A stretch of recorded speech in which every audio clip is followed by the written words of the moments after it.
Hello, everybody. This is Todd Hayen and William Impey, and we're here to talk about a couple of things today. And welcome, everyone. If you're interested in subscribing, please do so. And after the program here, if you have any comments to make, please make them. And I can be reached if anybody has the inclination to say hello or make a comment or whatever directly to me. That's my website down there, and this is my email address. So please write to me or just go to my website and you can find a contact link there, and it'd be just as easy to do it there from here. And so here is William, and let him say hello to you guys and tell you a little bit about himself. Hey everyone, William Impey, existential counselor, also here in Toronto. There's my email address. Looking forward to pushback, feedback, questions, comments, concerns. Let's get ourselves okay. Todd. Let's do it. Okay. Tyrannical. Now, We're gonna get in trouble. I guarantee it. Yeah. Okay, we know what's on everybody's mind. Certainly, our U.S. Viewers is the big election. And, you know, one of the things as an archetypal psychologist, it strikes me about these candidates, and as well as our presiding president, Joe Biden, is the archetypal elements. So, you know, what do these people present or constellate from an archetypal perspective? And why is it particularly Donald Trump? Because he's now elected president, 47th president of the United States. So what is it about his archetypal constellation that is unusual, or what is it that everybody seems to like? At least 72 million people liked enough to vote him in office. At least it's partially what they liked. I mean, part of it is because they didn't like the other choice. Okay, but I think there's something about Trump that is a very clear archetypal presentation of the father, the king. And I think one of the primary things that people see and actually like about him is the tyrant king. Exactly. Not necessarily tyrant to the people, which is something we can discuss, the difference between being a strong, powerful, leader that actually will be a tyrant to others that get in his way or into the country that he's leading's way. Yeah. But is he a tyrant to his constituents, to the people who actually voted for him, is a question. And if he is, why did he get elected? Why did Hitler get elected? Now, I'm not comparing Trump with Hitler, please. I'm not doing that, but people like to do that. That's one of the things that we see the most. And maybe we can touch on why is it that people conflate him with Adolf. What is it about the two of them that people are seeing as being similar? So anyway, William, why don't you start this off and we'll just go from there. I'm sorry, the title of this is Trump as Tyrant Father. Yeah, in the early dynamics back in 2016 was the the presentation of Trump and Biden as the two bipolar opposites of the shadow of the king, the tyrant and the coward. Right. Those archetypal dynamics were already there. But you're making some good points about actually I think what was coming to my mind when you were talking right now was, I think for all the reasons that the fanatical Trump supporters love him or feel safe with him, is all the reasons that the far left radical are terrified of him for the same reasons. They see we're a threat and we need a strong father to protect us from these elements from without and from within that we see as being threatening. And then the left sees it as, oh my God, he's attacking his own people. He's villainizing other people. He wants to put America first in a way that's in a tyrannical way. But you see how for all the reasons that those fanatics love him, and all the reasons that these other fanatics fear him or hate him. It's a very difficult position. Everyone in the middle being like, what about actual practical logic or rational based understanding of what's really happening, not our emotional projections onto what this or what the propaganda is cramming down our throat. I think a lot of the things that the left describe Trump as, this evil, terrifying, bully tyrant that is going to hurt women and going to hurt minorities and whatever, is propaganda based. I have not listened to every single thing that Trump has ever said. So I can't sit here and say, oh, well, Trump's never said anything racist. A lot of people will say that. A lot of people who know him really well will say, tell me one thing that he's actually said that's racist. I tend to think that that's probably true, that he hasn't, maybe interpreted well, I can give you lots of ways in which he's done things that are perceived as racist. Yeah. But the question, though, is whether or not it's actually racist. And that's an interesting distinction. You can say, he was, there was a lawsuit against him for preventing black renters from renting in his buildings. Right. He was found guilty of that. And so people can say, oh, that's clear sign that it was racially based and whatever. There was this full page ad that he put out about the Central Park Five, these young black men who were accused of, I think it was a rape or a beating or something that they turned out later to be innocent of. But he was very gung-ho for punishing these men because he thought they were. Anyway, there's a long list of things. But what's interesting with Trump is because, I don't think he's an ideologue. I think he's driven by narcissistic grandiosity. He's driven by a need to win. He's driven by a need to, fulfill his sort of worldview of America as a great country and him being the leader of it. Right. Mm-hmm. Yeah. So, I don't think, I think whether or not he holds unconscious or semi-conscious biases toward the black community or the LGBT community or women is not even a question of debate. It's fact. We all do, and he probably has proven himself to have a lot of deep biases. Are the choices that he's making driven by a racist belief? Because that's ideological, and I just don't think that that's true. No, I agree 100%. He can do things that are based on prejudice and bias, and that that are harmful to racialized people, and that should be recognized. But the key distinction is that, but I don't think it's ideological driven. I don't think he's driven by racism. I think he's driven by narcissistic grandiosity. In Make America Great Again, make me great again. Right. There's also, certainly from the left and the woke ideology of the woke culture, it's not very hard to be racist, to be pegged as that. So, knowing a little bit about the Trump personality, he certainly would qualify in that area. And you just said it, we're all of us white folks have a racist.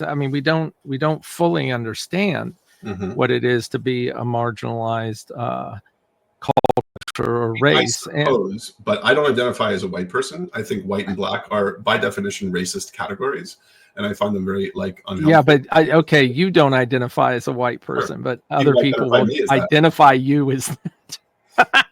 And again, that's a really good point. And, we used to hear quite a while ago, at least when I was a few years younger, we used to hear this idea of colorblindness, that we should reach a point where we don't even notice that people are different colors. That's gone out the window. That certainly isn't something that is encouraged now. We definitely have to identify as our race. And if we're in the gutter with that as white males, we certainly would classify there. So let's go back a little bit to this idea of constellating the tyrant version of the father, or the tyrant version, whether we call that shadow. Typically it would be called shadow, but the shadow can include positive attributes as well as negative. It's anything that's suppressed. Anything that is pushed in the unconscious and not integrated, not what's the word that I'm trying to think of? What's in your blind spot and is right. It's not recognized. It's pushed away. It's purposefully pushed away. The hands that does on the strings of the puppet. Right. Does Trump qualify for an unconscious tyrant shadow, or is he conscious of his shadow and uses it? Right. Well, this is something I was thinking about earlier, right? is the difference between, you know, how, like, do you feel safer with overt manipulation or covert manipulation? Yeah. Because I think with Trump, it's like, it's so covert. It's like people always say it. I mean, you know, he doesn't, he just sort of says this shit in plain sight. He hides nothing. Right. Which for some people is egregious and kind of a clear sign of his unapologetic, kind of terrifying agenda. But for other people, it lands as, well, at least I know what he wants. He's very fucking clear about it. He's got signs that says mass deportation. He's right. not talking around the point. He's not trying to convince you and manipulate you into believing something. He just fucking says it outright.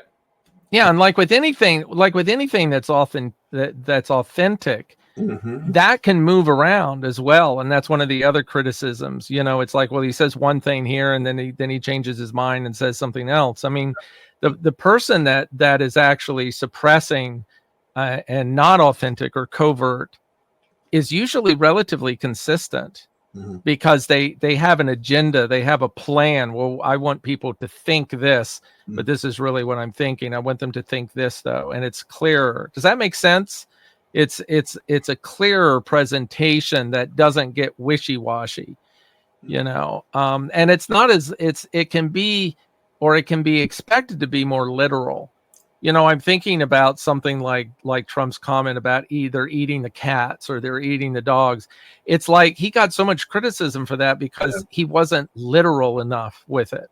He was presenting something to say these illegal immigrants or these people that are not vetted or whatever could be doing things that are dangerous in a neighborhood or bad for a neighborhood. And he just used that as an example because it's the first thing that came to his mind. I don't know if that's a good example of that, but I definitely, your covert, overt. Yeah. And that's one of the things that people admire the most about Trump is he says what he's thinking. You know, he's like at face value. And if it's crappy, then you at least know that's what it is. It's not hiding anything. And I used to think that was weird, and now I don't. I mean, I would much rather have that than what was going on the other side.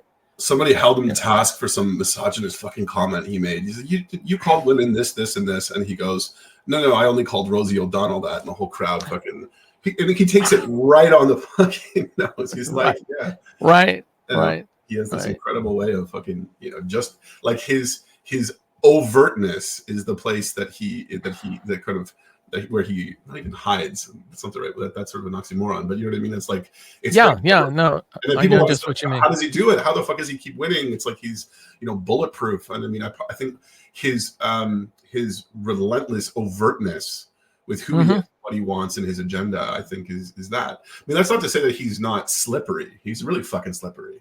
Oh, he is. Sure, he is. He's like anyone who's running for office. He's got an incredible capacity to answer the question that he, you know, wants to be asked instead of the one he is, or, you know, to never directly say something that he knows is going to sort of box him into something he doesn't want to be boxed into. Now, do you think that's different than being deceitful, to be slippery?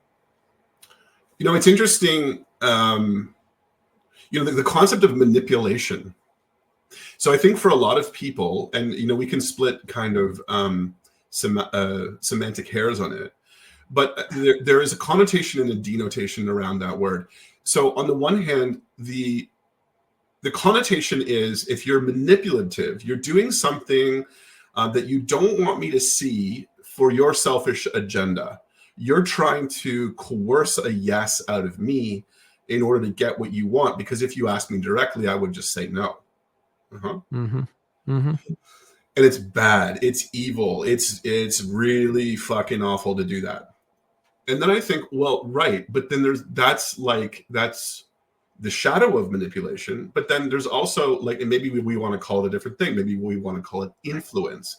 But I'm not a big fan of kind of euphemizing away. What if manipulation also means that I have an agenda that I would like to bring you over to, and I'm going to use certain tactics, covert or overt or otherwise, to try and make that agenda happen? Because I think the truthful thing is that human beings are naturally manipulative. Sometimes we manipulate from a place of ego. Sometimes we manipulate from a place of ideology. Sometimes we manipulate from a place of genuine, goodness, driven by, our higher self. But ultimately, we're manipulative. And I mean, I think this is the core of Nietzsche's perspective on truth and lies in a non-moral sense. That, one of the things that makes humans humans is that we tell ourselves stories. Mm-hmm.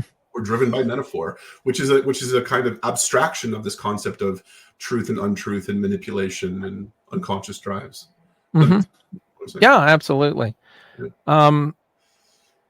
Again, it's just constantly trying to circle back to this idea of, I mean, both of us sound like we're real Trump fans.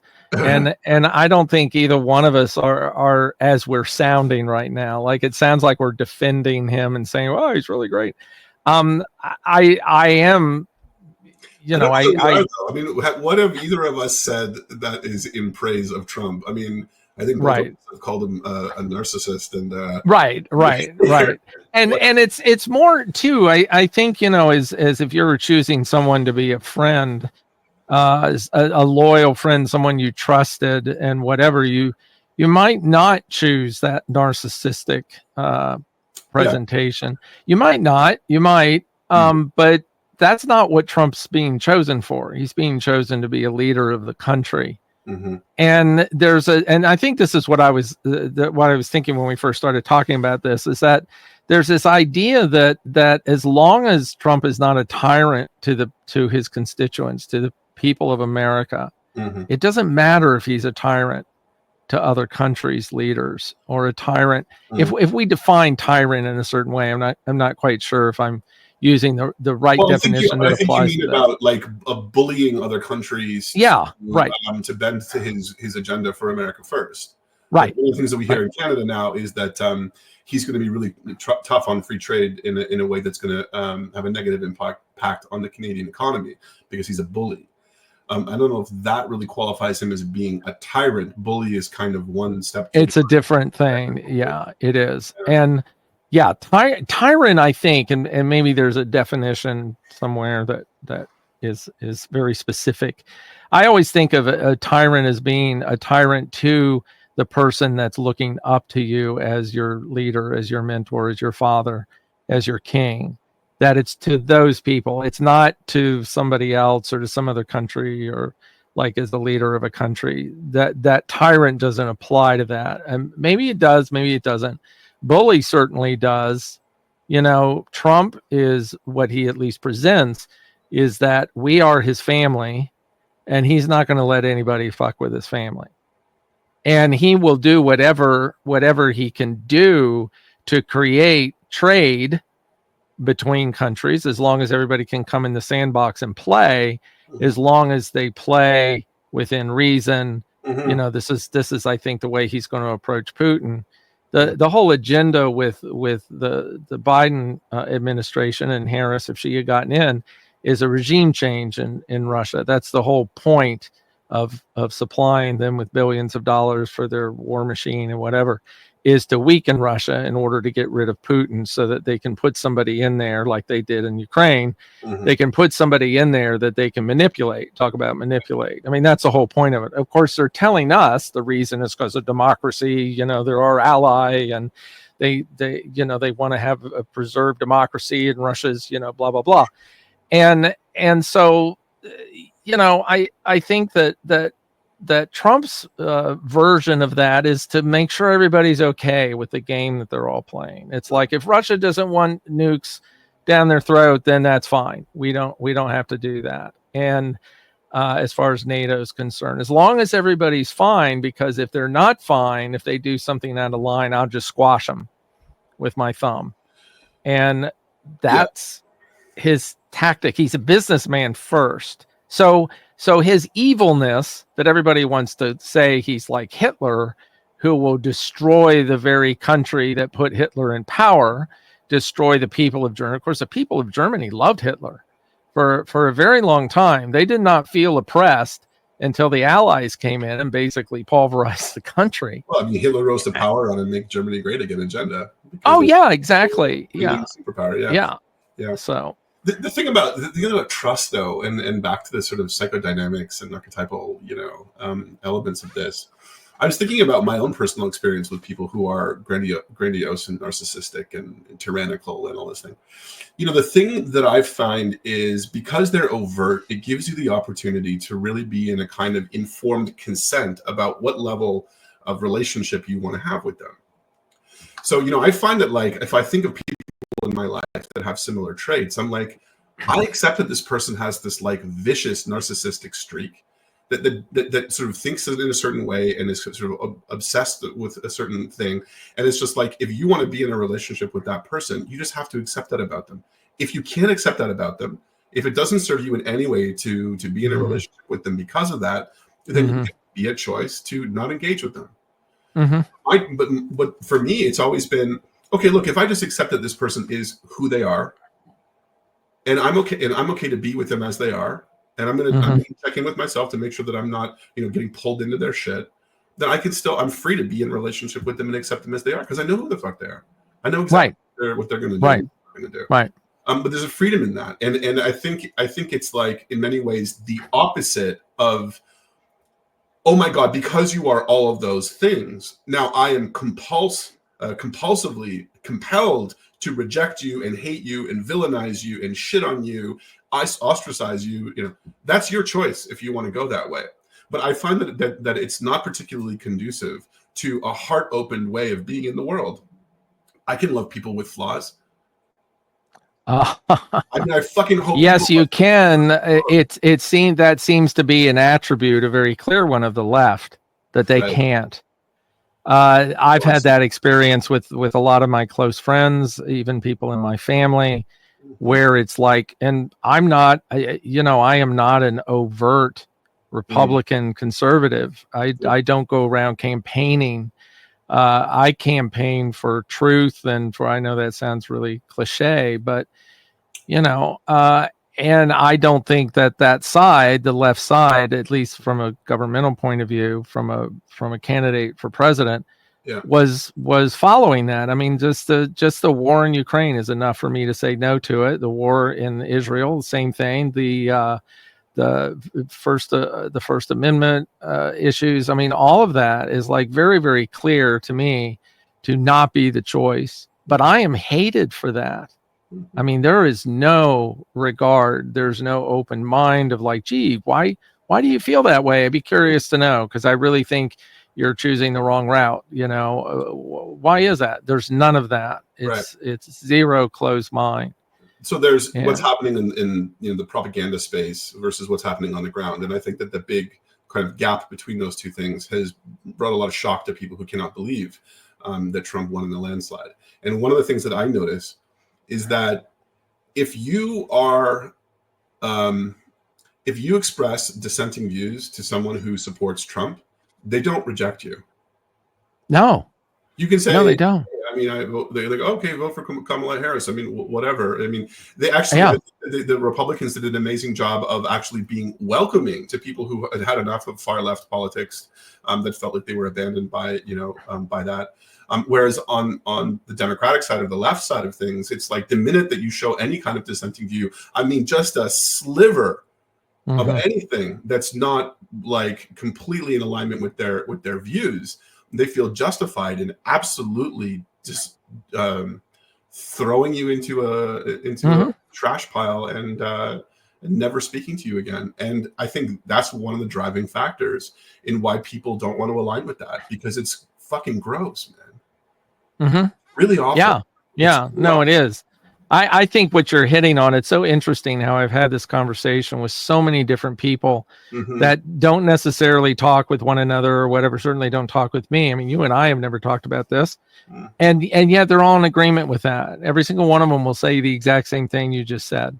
Right. That there's an openness on our side of things, forgive the side part of it, but there is an openness and a willingness to listen where there is not at all on the other. Now, of course, they could argue that and say, well, you're Nazis. You're like Hitler. Why should I listen? Would I listen to Hitler or listen to a Nazi if I was in Nazi Germany during the time of the war? Would I listen and be friends with one?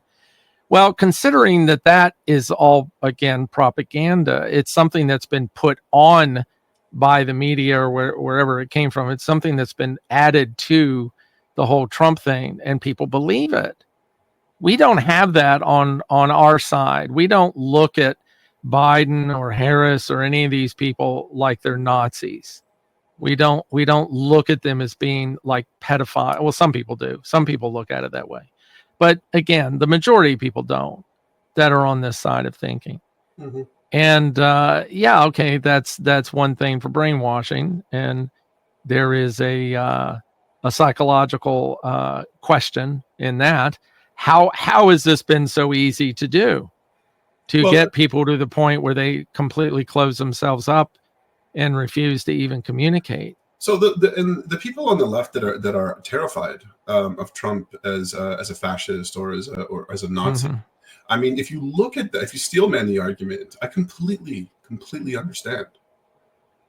Right. But yeah, you understand. But why did they get to that point? Do you understand that? What they see is they see nationalism.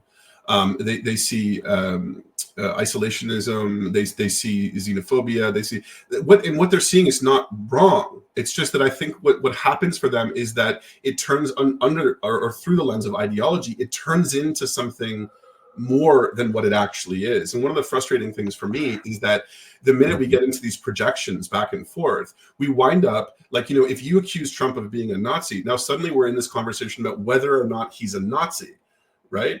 But what we're not talking about is all of the ways in which there is legitimate criticism of Trump's policies that we need to be discussing. And that's right. That's right. It derails the conversation. Right. Because now we're in this kind of like theoretical thing about like, well, is he or isn't he? But I want to steelman the argument here, because I don't want to feel like anyone on the left, like is listening to what we're saying and thinking, oh my God, I can't believe that you guys don't get it. Right. It's so obvious to us that he is these things. I get it. I totally get it. I absolutely get it. If you say, how do you think he's not a misogynist? He says misogynist things. How do you think he's not a racist? He says things that are clearly, in their mind, obviously racist. I get it. I see things a different way most of the time than them, right? I see things in a more dynamic way. But what is it that you get, though? Do you get their feeling because of that? I mean, it's like, if you feel that way, if you believe that, then I can certainly see why you are responding the way you're responding. I can see why you're terrified, and I can see why. But the question really is that why do they feel that way to start with the information they're getting? We're getting a lot of information and propaganda about Harris, about Biden, that he's a pedophile and all that. I don't believe any of that shit. I mean, there might be some truth to some things in it, but it's like, I don't hate them for those reasons, because I don't believe the propaganda. So I don't buy into it. When you break it down now into the psychodynamics behind this, it's, what's happening for you when you're projecting onto the father archetype, Okay. And so it's like, when you see those patterns, that when, like, let's say that we're talking about steelmanning the leftist belief that Trump is tyrannical and Nazi, racist, whatever. It's like, well, what tips them from, like, turns the facts that they see that I would say are legitimate concerns into like this kind of overblown of them, that it must mean something more than it means. I think it has to do with this projection on, I can't trust my father. Okay. My father, or my father figure in my life, it turned out to me that he had, that he was a tyrant, and and it's the other way around on the other side as well. And we're looking at what imprinted on you when you were young, and how that influences how you're seeing things, in your older, in your adult life. So I think it's a deep mistrust of the masculine. I think it's a deep mistrust of fathering figures. A lot of those people grew up in the period, or the sort of the aftermath of the period of the stoic 1950s dad who was emotionally distant and who was absent, and really was focused on providing for the family and not getting involved in any of the parenting. And so, when people are responding to that in their own lives, or the kind of perception of that, I think what it is I can't trust my father to be there and to be emotionally considerate. He's going to be a tyrant. And every time that I'm punished by him, I feel that it's an injustice that's being done to me, as opposed to, a father who corrects a child and it feels like it's coming from a place of love because they're emotionally absent. And so I think if you grow up in that, or if you grow up in the fear of that, then you project that onto him. So rather than being able to see through that, those things that you legitimately see, because, as we say, you don't project onto nothing. Yeah, right. You got a hook to hang it on. Nothing to deserve the projections of racism and whatever. So what about the other way around? What is it that's going on with the people that are absolutely fine with the tyrant and the bad father, or whatever it might be? Because more people voted for him than not. So what are they seeing that's appealing to them? They're seeing strength. They're seeing the father that will discipline them if needed. How many times have you heard it? I've heard it 1,000 times from men in particular who had a tyrant father, and they'll say, yeah, my father used to whack me once in a while, but I deserved it. And it's like any gruffness that's coming from him. He's also the father on the playground that you can send over to the bully kid. He's not going to bully you, your father. He's the strong father that'll say, I'm not going to put up with this shit. Who is this guy that's picking on you? Yeah, I'm going to go show him a thing or two. And they feel loved by that, right. There's some that, you've heard it before where it's like, say what you want about my dad, but when someone fucked with me, he didn't think that's right. Going over and, punching this kid's, the bully's dad out because he wanted to protect me.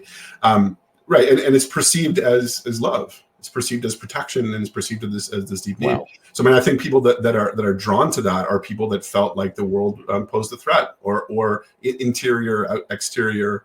Maybe they felt that they needed their dad to protect them from their mother. Maybe they felt like they needed their father to protect them from people who were othering them in some way, like bullies. Right. Do you think going the other way, and maybe we could only, I don't know if it's even, maybe it would be appropriate to talk about Kamala herself as the feminine that's presenting, but more with Biden. What is it on the other side, the left? Because it's pretty much even. It's like, even though Trump got 72 million votes, Harris got 68 million or whatever. That's close enough to say there's half of the people that then are relating to the weak father, the coward father, the father. And let's leave the agenda out of this, because I think the agenda is a big part of what's going on here, as far as manipulating these people for this global collectivism and whatever. But we can just leave that part out, because most people don't even believe any of that's going on. They'll just look at Biden or Harris. What is it in the same context of what you're talking about? Attract someone to that father, to one that is passive and is weaker in the sense of not being, or is he? Maybe he isn't. He's the one that's like sending all the bombs over to Ukraine. That's a pretty war.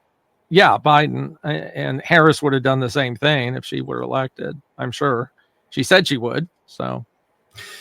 Yeah, I imagine someone growing up in a household that they're being gaslit. It's like, oh, your father's doing a great job. Your father is, Meanwhile, you're like, you sure? Because it doesn't look like he is. Your father. Well, that's where we're getting into that manipulation thing again, the deception. Like I don't think. Okay, going back a little bit. I think Jimmy Carter as a president, was a legitimate passive man. Mm-hmm. But he was authentic. He was authentically that. And I don't think Biden is. I think Biden would kill you if he had a chance to, behind your back. He'd stab you in the back if he could, because that's what I think he's doing in Europe. Okay, so I that's how I feel. It feels like that administration and the Harris one was deceptive. Sure. I think they were manipulative and deceptive, where Trump isn't. Trump is a bully, and he's a big mouth, and he's a dick, and he's all those things. Yeah, clearly so. Where Biden would never be a dick, he would never show his dick self, although he is one, because he's a right. Because the thing that I think a lot of people benefit from being enlightened to is that passive aggressiveness is far more dangerous than active aggression. Oh yeah, absolutely. And because it hides, it's slippery, you know. And I Right. think so, you know, when I see Biden, I think what makes me nervous about a person like him or like Kamala Harris to some degree is that they're passive aggressive.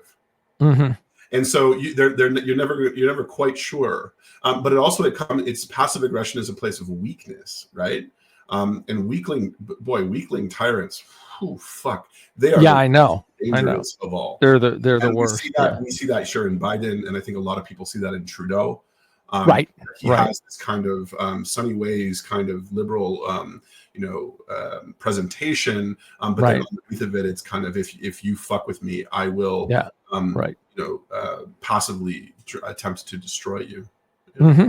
Yeah. Yeah. Well, that's very well put, because that's essentially what Mm. it seems to me, at least in my opinion, Mhm. to be. And I think the people that actually say support Trump Mm. know that about him. Not all of them do. I mean, I think a lot of them are hoodwinked as well. I mean, there's always a percentage of people that don't really get it.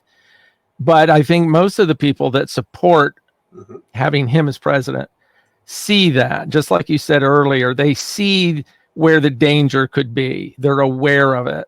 It's not passive. Yeah, someone And was asking like, oh well, but but for these Trump supporters, aren't you afraid that he'll do what he did to everybody else, which is that he brings in RFK and he brings in Elon Musk and he brings in Tulsi Gabbard, but then he's just gonna, the minute that they won't contort themselves to his, fucked up amoral agenda, he'll just be done with them.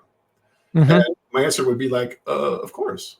Yeah, right. That's possible. It's Yeah. absolutely possible, but I think the people that have chosen Trump over Harris are just they're just making a kind of determination. Well, okay, but I'll take that risk over the risk that I see in these slippery Democrats who present themselves as being pro-democracy while saying things like the First Amendment is Right. what's the way they phrase it? Like it's a weakness in the Constitution, or it's like it's our biggest threat to democracy is the First Amendment. Maybe I'm putting words in their mouth. Maybe I'm amplifying. Yeah, I haven't heard that one, but it would not surprise me. I know they've said it's dangerous, whatever that means. It may be dangerous. Yeah, I don't want to overplay their position, but but it strikes me as, oh, I see. So you think that the cornerstone of democracy and freedom, free speech, is a threat? Okay. Right. Yeah. I mean, but you won't come out and say it directly because it's always indirect. It's always like, well, no, because we're protecting you against disinformation, misinformation. That's right. That's right. Of course, there's always a juicy carrot, before the stick. They don't mean it though, and this is the thing. It's like you can be hateful all you want toward Donald Trump and his supporters. You can call them garbage. You just can't joke that Puerto Rico is a garbage, island. Right. So there's also the double standard. I think that's another thing that people are really reactive to. And I think it has to do with a lot of their attachment wounds is like, oh, I see. I get it. Right. Double standard. Right. And that's a very, very unsettling thing for people to be a victim of a double standard. Right. Especially when there's this feeling of like, I'm being gaslit into believing that there isn't one,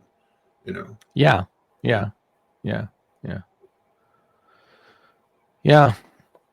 So what else along those lines? What else can we say to stretch this out?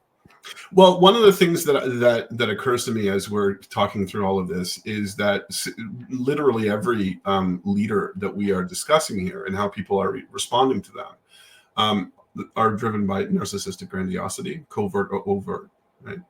Yeah, right. One person in the political field right now in North America that hasn't shown signs of narcissistic traits. I don't think there's certainly never been a president in the United States that doesn't. I don't think you can do what a president needs to do to become president without having quite a bit of narcissistic power behind it.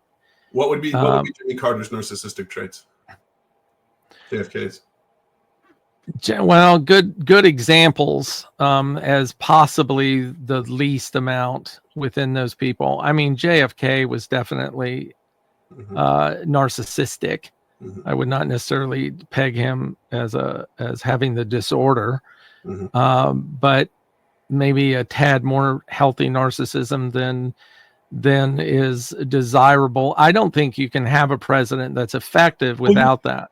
But maybe that's the thing. Maybe we're missing something really obvious here, which is that I don't think you can be in a position of global leadership without some level of grandiosity, because what gets you there? You have to have an inflated sense of yourself. Yeah, no of course one would ever think that they could become the leader of the free world if they weren't driven by some sense of, whether it's healthy or totally malignant. I think you need that. I mean, and one of the theories of narcissism that I think is really important to remember is that narcissism is the driving libidinal force. It's just whether or not it's like your sense of greatness, of grandeur, as long as it's aligned with your true capacities and your true alignment to the higher self. It's what brings you up. It's when it gets distorted into some false sense of you, where it becomes completely and utterly dangerous and detrimental. But it is about you. I mean, that's one of the arguments that I pay very little attention to when people start talking about Trump being a malignant narcissist. It's like, yeah, well, that might make him a better leader, considering all the crazy assholes that are out there that he's going to have to deal with in other countries and whatnot. But you're right. I mean, there is a line you can cross where it becomes dangerous. It's like getting snakes to come in and eat the rats in the chicken house. It's like, once the rats are gone, then who's next? And just personally, I don't think Trump fits in that category. You're mentioning something that's reminding me of a personal story that it comes to bear on this, man. When I was in high school, I wound up on a field trip to New York City with a bunch of these guys who were these like real Chad bros, kind of racist, who would probably now be MAGA bros. And it was interesting because I was kind of like that. You had to be put into a hotel room with somebody. They picked these guys and me, young skater boy, graffiti guy. And, I'm like, okay, well, I'm stuck with these guys. And what was interesting is that I got to know them in a way that I never would. And it's funny because, one of them felt totally betrayed by the other three. And I wound up sort of coming to his rescue in some way. And he really appreciated it. He lost his money on 3-card Monty, and his friend, they wouldn't give him any money. And I'm like, oh, I'll lend you $50 to get you through. Anyway, it was very interesting having this guy kind of, me ingratiating myself to him in that way. And it was really interesting to see the dynamic and the kind of hurt behind them too. They were all really hurt guys. I mean, that's why they had such bravado. Anyway, so he told me, I'll never forget this. And if anyone ever fucks with you, I'll be there and I got your back. And I thought, oh, yeah, okay, cool. That's interesting how that feels good to me to know that this guy I would see as a threat, who would be bullying me, is now kind of got my back. Well, it played out. I happened to be at a bar one night and I was someone was trying to fuck with me, and this guy swooped down like fucking Superman and got in between me and this guy who was trying to start a fight. And basically, I mean, I don't know whether or not he saved me. I don't think this guy was too much of a threat, but swooped in and did that. Right. Like, oh, isn't this fucking... Well, that's a whole masculine archetypal thing, isn't it? But there's a deep truth in, like, look, if you just reject bullies and don't see their humanity and the woundedness behind why they are that way, if you can't find your way to open your heart to these people and see their humanity, and you reject them, you only silo them into becoming more and more. That's right. Right. That's right. But absolutely. But if you open your heart, and I've seen this a million times, if you open your heart to people and you really see their humanity and you treat them with dignity and respect and love as a human being, what you learn is that ultimately that can pay off long term. I think, in this case, it was sort of a stroke of luck that it happened to be that way. But it was a great lesson for me in, if there are people out there that are strong-arming, bully types, it's better for you to be with them and to be able to love them through all of their, dangerous fucking craziness than it is for you to reject them. And I think a lot of people understand that, where it's like, look, a lot of people who voted for Trump genuinely believe that America and the West in general is under massive threat from internally, from people who are anti-Western, anti-American, through the lens of a liberal critique or a leftist critique, and from externally, from China, from Russia, from radical Islam, whatever. And so they're like, well, if we live in a world in which we feel that threat, do we not want to get the bullies on our side and have all of that aggression directed toward a threat? Absolutely. I think that's how Trump dealt with Putin and how he dealt with North Korea. Yeah. Is, you know, and everybody's always criticizing his bro relationships that he had with those two men. Right. And it worked. Mm. I mean, neither one of them did anything while he was in office. Yeah. So, you know, I know that's maybe a bit, you know, premature to say that it worked, but, you know, you either, I mean, my story, and I won't go into it, but my story with the bully is that I finally confronted the bully in my life and got in a fight with him. I didn't win the fight, but I threw some punches and I rolled around on the ground. The guy was my buddy after that. Oh, that's, you know, which, yeah, that's the old cliche thing that happens, but it's, and there's another bully I had that I did more like what you did. It wasn't so much that I stood up for him, but I was interested in something that he became interested in, a hobby. It was actually amateur radio that he got interested in. I helped him with it. And I went over to his house and met his mom and his dad and whatever. And he was a son of a bitch. I mean, he was a total dick. He used to beat the shit out of me all the time. And then all of a sudden, it's like I related to him on that term. And it's just what you're saying. It's like fascinating how that works. But let's be clear, like, you know, it's like, I don't know that I really wanted to associate with him. I mean, in many ways, he was this guy who was, you know, the bully who then came to my rescue. I mean, repugnant. I mean, he really, he was narcissistic. Yeah. I think he was overtly racist. Yeah. Those three guys, they sat around all night long making racist, misogynistic comments. They thought it was funny. Do I want to associate myself with them in that way? No, that's not me. That's disgusting. I don't want to be involved. But on the other hand, it's like, what would be the alternative for me to be like, fuck you, I want nothing more to do with you? And because all that's going to do is compound their wounding and make them more of a threat, as opposed to there's a kind of win-win situation when you're in a heart-forward relationship with people like that, where it's like, look, I can accept you. I don't accept you totally. It's not that all things are permitted. I don't excuse your awfulness, you know, your racism and your misogyny, but I also see your humanity, right? But isn't that what the true meaning of diversity, equity, and inclusion is? I mean, what you just described, it's accepting the differences, of course, not necessarily aligning with them, of course, but knowing that they're there and knowing that they're okay. And you don't have to align with it. You don't have to make that other side like perfect and loving and all of that. You just have to respect it, basically. I mean, that's a simplistic way. But also, I think the key thing, I think this is why people who are who struggle to be in the masculine, but it also requires for you to recognize that you need to have clear containment and boundaries, and that all things are not permitted. So I'm more than happy to be in a kind of relationship with this guy. But if he starts, you know, saying to me, you know, hey, let's go and, you know, let's go taunt this person for, you know, a racist thing. No, fuck you. I'm doing that. Yeah. All things are not permitted. I draw a line and I say, no, I don't agree with you, and I won't do that. But this is the thing about tolerance, right? It's like, look, we like to be open to this plethora of not just, you know, skin tones and abilities and whatever. No. Evidence, but true ideas. It has to be met with, yes, but all things are not permitted, right? So, for example, I can be very open to an Islamic worldview, but I'm not open to radical jihadis and Wahhabists who want to tear down the West. I'm not with you, right? But I think it requires a kind of nuance in a kind of conscious relationship with feminine and masculine energies to be heart open and accepting, and also be boundaried and firm, right? It requires you not be collapsing the two polarities and say, well, I'm just going to reject everyone, or I'm just going to accept everybody. Right, but what you're saying here, to me at least, there's an assumption that there isn't a third force coming in and pushing you, like shaking the jar of the black and red ants. There isn't a third power coming in and saying things like whispering in your ear, well, you know, you're friendly with this guy, but did you know that he raped your sister? Do you know that?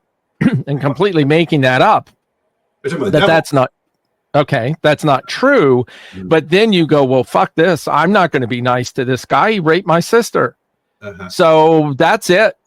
And then the force stands back and watches the two of you then go at it. Okay. And it's called the devil, yes.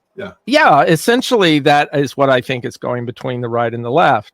And for some reason, the right doesn't buy that third power as readily as the left does. So the right will say, let's talk about it. I don't agree with everything you say, but you're another human being just like me. You have a family. You have the same basic fundamental values as a human as I do. So let's see why we're at such odds with this. But this other force comes in and says, no, those are Nazis that are trying to talk to you. Those are pedophiles. Those are like people that want to destroy the rights of women and are bigots and racists. Sure. You don't want to have anything to do with them at all. And also, like, you would see that in anything that is driving you toward othering people in a way of building a case for their annihilation. And so the minute you start getting into this thing where, okay, I choose to see someone in a way that they are unforgivable, right? The devil's is always in that. Yes. It's that right. And so therefore you can justify othering them and annihilating them. Right. So when I hear people say like, oh, don't you know that the whole world is run by some demonic pedophile ring, and I'm not naive. I wouldn't say that there's no possibility that such awful evil exists. And in fact, one of the most important things that people need to remember is that we can never fall victim to a belief that evil doesn't exist, right? But you also have to be aware that that's going to be used as a manipulative tactic by these forces of resistance to the good to convince you to then turn around and start murdering people and othering people and dismissing them as inhuman. But who would you be othering if there is some kind of cabal? Well, whoever you're putting that label on. So you're saying, oh, well, who cares? The elite. Well, the elites are all pedophiles, and they're all in this thing, and they're all out to sort of bleed humanity dry. Oh, okay, great. So then we should turn our energies toward annihilating people who we identify as the elites, right? Indiscriminately. Yeah, no, I know what you're saying. I'm not quite sure if that's happening at this point. I think it's more that we're trying to annihilate each other. That it's not so much that we're trying to annihilate the elites, that they're the other. I think they hold that title, but I don't think there's the power to actually do anything about it. And I think if there is such a thing, okay, I agree with you. I mean, who knows? If there is such a thing, I think its agenda is to get all of us to kill each other. I don't think they're in danger of getting killed or whatever metaphor you want to use, because I think there's so few people that actually recognize that as being a force. This is so clearly what you just said a minute ago. The primary thing the devil does is try to convince everybody he doesn't exist, which is, I'm not saying it's necessarily the devil, although I'm beginning to believe more in that than I used to. I use it all the time. Don't come after me for sort of believing in some literal Judeo-Christian version of, I guess it would be Christian version of that. But it's a useful metaphor. Yeah. Oh yeah. It's definitely a metaphor at the very least. But there's also this idea. It's another way of saying naivete, right? Yeah. So the devil convincing the world he doesn't exist means that these demonic forces against the good will manipulate your sense of naivete and innocence and goodness. Right. Well, I think one of the ways that that a lot of people, like the left, lost a lot of people was their tolerance toward intolerance. It was unchecked, and this is the interesting thing about the masculine and the feminine, where like openness only comes through containment. One of the things that you'll get into in psychotherapy is that the heart is closed and it can't open, and you can recognize it from that place of closedness. Suffering is just abundant, right? So then if it's like, oh well, okay, so then what needs to happen here is for you to open your heart. It doesn't work. You know why it doesn't work? Because the heart is closed for a fucking reason. And the minute that you can recognize what the perception of a lack of safety is, and say, okay, can we address that lack of safety in whatever way? So there is a Mhm. perception of safety. Then you don't need to compel the heart to open. It naturally does because it wants to. And this is the dance of Shiva Shakti. This is the Mhm. containment in service of openness. And this is tolerance that's contained within a boundary. I can tolerate all kinds of viewpoints, but there are certain things that I cannot tolerate. That's the containment. But if I take away that containment, then my heart openness slips into shadow, slips into this kind of a thing in which these like what I would say is satanic forces can manipulate into the situations that we find ourselves in, where you have people who from a place of love and a place of needing to be protective of people who they see as marginalized are now intolerant in a way where they can other people who they see as disagreeing with them. Maybe I sort of lost the plot, but are you with me? I think so. The thing I would ask along those lines, just going back to my theme that I kind of started a second ago, Yeah. is do you think what's going on in the world, or maybe it's more localized to North America with this Trump thing, because that's who we're talking about. Right. Do you think that it's natural? Do you think it's organic? Do you think it's a product of itself? Or do you think there is some other kind of faction, like I said a minute ago, that is manipulating a lot of this in order to the shaker of the jar, that the ants together would work it out. They may kill each other once in a while, have little battles, but they basically figure out how to live together in some way. Whereas if you took them and shook them in the jar, they wouldn't. They would end up killing each other until one of them won or they were all dead. Do you believe there's a shaker in all of this, whether it's the devil or whether it's the elite or whether it's the government or what? And I think that this is one of the interesting ways in which you and I sort of differ. But here's what I want to answer, though. It's not whether or not I believe it, because I feel like I need to maintain a kind of agnosticism. Like, how the fuck would I know if that was the thing? I could extrapolate from the evidence and kind of come to some reasonable proximity of suspicion. But no, I think my honest answer is I think it's possible, but my intuition tells me that that's actually not necessarily what's happening in the way that you describe it. But I'm also aware of the fact that, okay, maybe I don't want it to be true. Maybe I'm being naive. Well, I certainly don't want it to be true. The only reason why I even entertain a thought is because it's the only thing that makes all of it make some sense. Now, whether it's a seduction toward it that I want to avoid, because it's like, it's so easy to just say, well, it's all attributed to this, Well, it's also a way to find a solution for it, because otherwise there's no solution. But I agree with you. I mean, I don't necessarily think that is the truth, because I think it can very easily be like the natural evolution of psychology and human beings interfacing with one another.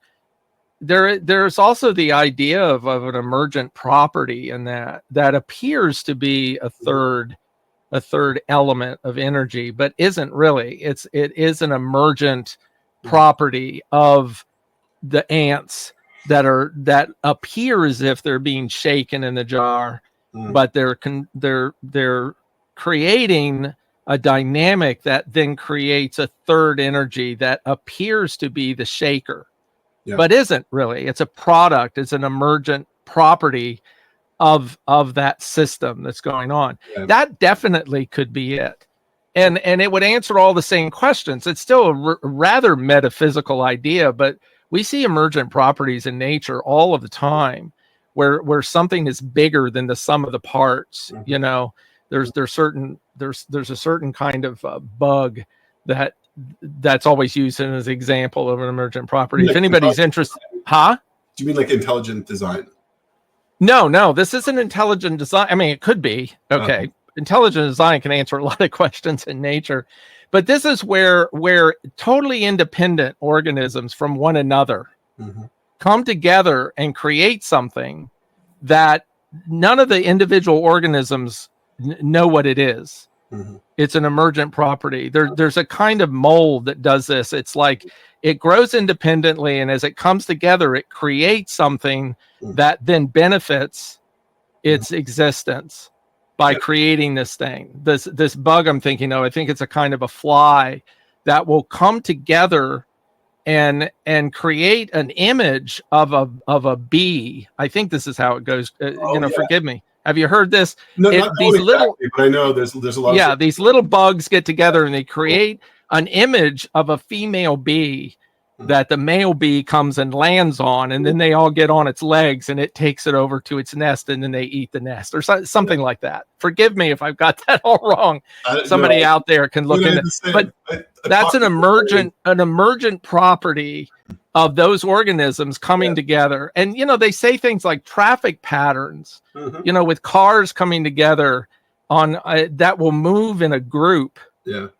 Down the highway when there's really no reason, with some coming out and some coming in, and it moves as a group. That's like an emergent property of all these different elements that come together. And you've seen those images of like the vascular system in the human body, and rivers and streams, and like the shape of a leaf, and they all have exactly. Oh yeah. Yeah. I mean, I don't know why we can't just call that intelligent design or the internal healing intelligence or. Well, we're going to get talking about intelligent design. So I wanted to one more point I wanted to make, which was that talking about, well, if it was true, we could get to a solution. And I think fundamentally, and this is my my years spent in philosophy and existentialism, is that I don't fundamentally believe in solutions to problems. And I think existential counseling, as it's understood through people like Irvin Yalom and the other sort of founders of the practice, is that the fundamental difference is that we accept that there are no solutions to the big problems of being human. Mm-hmm. And that it's not a positive, right? That there's no way to cure yourself of humanity. You're gonna be an embodied being in a finite world who has this unbelievable capacity to care, and your capacity to care is going to be directly correlated to how much anxiety and fear you have, because the more you love, the more you have to lose. None of that shit is negotiable. You can layer story on top of it, you can extrapolate meaning out of it, but there are these fundamental things that I think we're being asked to accept rather than trying to erase. And if you look at some of the dynamics in like traditionally liberal versus conservative politics, they often talk about solutions is what liberals are looking for, core solutions. How do we really get down to the core of this thing and solve this problem permanently and forever? How do we do away with racism at its core? Versus what are the trade-offs? How do we live with racism as a fundamental sort of aspect of human beings and the human existence? And that's where the kind of polarity dynamic exists around those things. It's not. I'm always looking for solutions, but I think, but it has to be kind of balanced with a recognition that ultimately trade-offs can be better. But isn't that in and of itself a solution? The trade-off. Sure, I suppose it is. Yeah, it's like, I mean, if you look at this from a spiritual perspective or a divine perspective, everything's doing what it's supposed to do, regardless of whether there's an elite, shaking the jar, or if it's just an organic, emergent property or whatever. It's all going to work out, even if it works out in a way that the earth is destroyed and no humans are left on it. It's the experiment, the game of whatever life is, whatever material reality is, will continue. And it's going to continue in whatever way it continues. And, I do think our time on earth is to face challenges and to think about them and to come up with ways to deal with them. But I think when you get into this idea that, Trump won and now it's hopeless, the United States is going to turn. Have you seen all of these profile images of this black circle? A lot of people on the left on Facebook are doing that. They're like, they make their profile solid black, and they're going on and on about how it's hopeless. You want to feel hopeless? Go and sit in Israel right now, or go sit in Kiev and Ukraine, and be 9 years old with your parents blown apart. That's a feeling of true legitimate hopelessness. And Yeah. what you said earlier, I don't know if we were on the air when you did it, but you made a comment about, hey, we go outside and it's a beautiful day. You know, we can go down the corner and buy coffee, and we can sit in Starbucks and eat a, you know, coffee cake or whatever. I mean, it's like life is and everything. The world. I love everyone says now the world's on fire, and you go, yeah, right, it's actually right, huh? the world's on fire, and then you look outside, it's actually raining. Yeah. I mean, it's like, you know, it is what it is. And it's a journey, and we go through it. And as long as we can stay relatively content and peaceful, Totally, and aware of love, and aware of the important things that humans are capable of, creativity, love, beauty, family, whatever it might be, as long as we can hold on to those things and fight for whatever it is that's trying to take them away.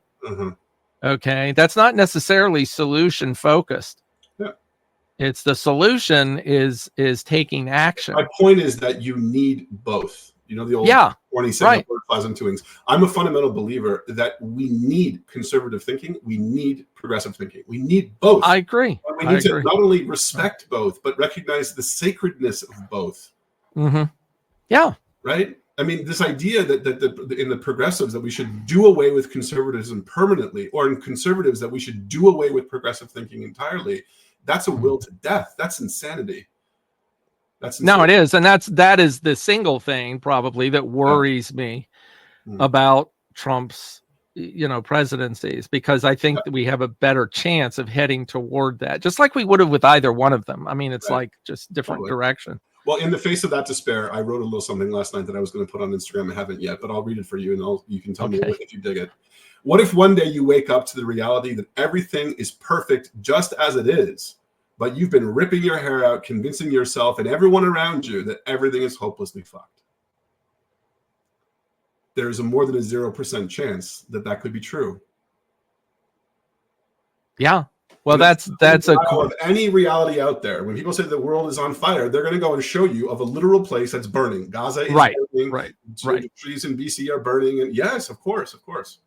No one's now. Are you how familiar are you with A Course in Miracles? You know, it's funny. Isn't that sounds like Williamson? Who didn't she? Well, yeah, she's big in that. Yeah, what you just read, it sounds like something out of A Course in Miracles. Yeah. No, unfortunately, I'm hopelessly ignorant. Other than I believe that she is involved in some way. Did she write it? Oh, Marianne Williamson. Yeah, she was one of the books that set her into the limelight was A Return to Love, which is all from the Course. Yeah. So she's very much an advocate of the Course and teaches it and writes about it and Yeah, I've heard. I just saw like a little clips here and there of her talking about what's happening now. And I really dug it. I mean, yeah, she's wonderful. Yeah, I mean, there's some things I disagree with, but you know, that's the way it's supposed to be. Anyway, we gotta wrap it up. I want to think one more thing though. You know, if I pull back, and this is something that I'm trying to serve as medicine to the people that I work with. What I feel called to in this moment is to remain open-minded and to keep my heart open in a time in which we are being pounded with propaganda and we are being pulled toward hating people. My simple, clear daily intention is to say, I am not going to be gaslit. I'm going to stay as much as I possibly can in the complexity of the truth. And I'm going to keep my heart open. And I refuse to hate people. I refuse to hate and reject people. If you're on my Instagram feed and you post some egregious shit, I'm not going to unfollow you. And I'm not going to come back at you with some kind of, how dare you. I'm going to say that and go, oh, right, here's a person who's pulled into that belief. Got it.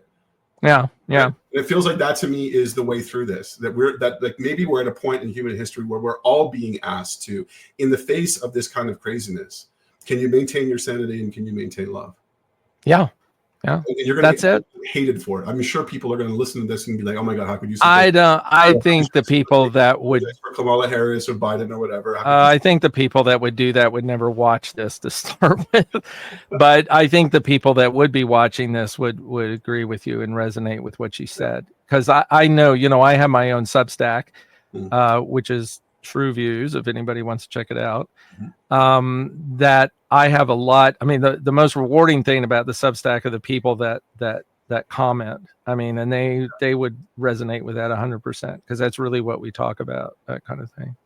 So anyway, we're going to wrap this up, and anybody want to get in touch with either one of us, see our websites are right below our name. And again, please subscribe. We want to get this out to people, so share it. Make comments, please, and let us know how we're doing. You know, if you have any disagreements, that's really what we'd like to hear. And also agreements would be nice. Okay. Feedback, so agree with me, call me a Nazi, whatever. I'm open to dialogue. Do you know a lot about Nazis? I just recently, in the last couple of days, I've been tuning in because now that, you know, this sort of accusation is being put out there, I'm interested. And I was actually watching something late last night about these photographs of Nazis that were on retreat after they left Auschwitz, and then they were on retreat, like taking the sun and like laughing and playing a fucking ukulele. Yeah. Like, okay, let me wrap my head around. Aren't human beings really? I mean, they're fascinating, aren't they? It's like, it's fascinating. So okay, fellow human beings, we're going to say goodbye. You want to say anything to close about your work, or want people to come and see you or anything? No, I feel complete. Okay, great. Thank you, William. You're great. You're wonderful. You're really intelligent, and I love hearing what you have to say, and I'm sure everybody else does too. Thanks, okay, guys, take care. See you next time.